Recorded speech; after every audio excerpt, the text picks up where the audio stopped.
How does the peripheral nervous system relate to an epilepsy neurological exam? Imagine trying to solve a mystery about your brain and nerves.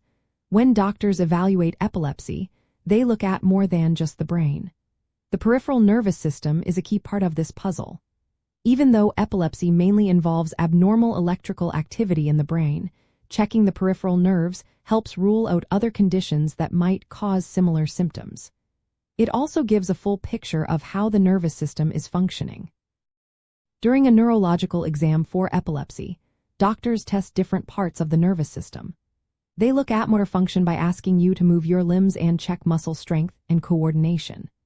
They also test sensory perception by touching your skin with different textures or temperatures to see how well your nerves send signals. These tests help determine if nerves outside the brain and spinal cord are working properly, or if there's nerve damage that could mimic seizure symptoms. Reflex testing is another important part. When the doctor taps your knee or elbow, they observe the reflex response.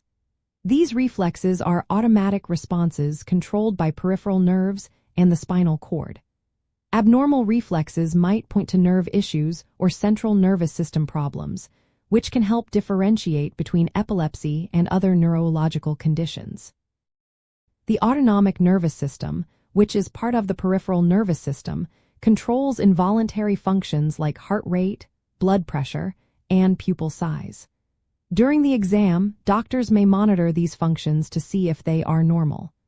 Changes here can sometimes be linked to certain epilepsy syndromes or related conditions.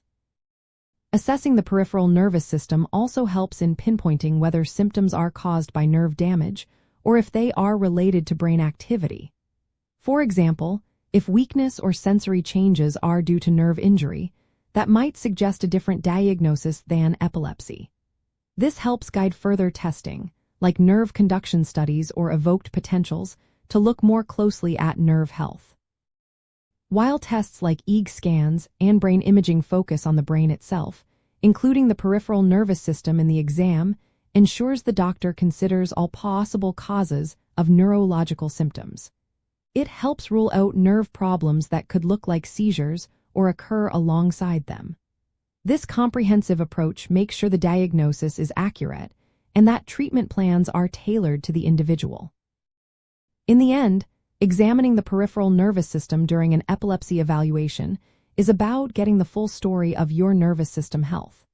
It helps doctors distinguish between different conditions, locate where issues might be, and confirm whether seizures are truly happening. Remember, every person is unique, and only a healthcare professional can interpret these findings in the context of your overall health. If you or someone you know is undergoing an epilepsy assessment, always consult with a qualified medical provider for personalized advice and care.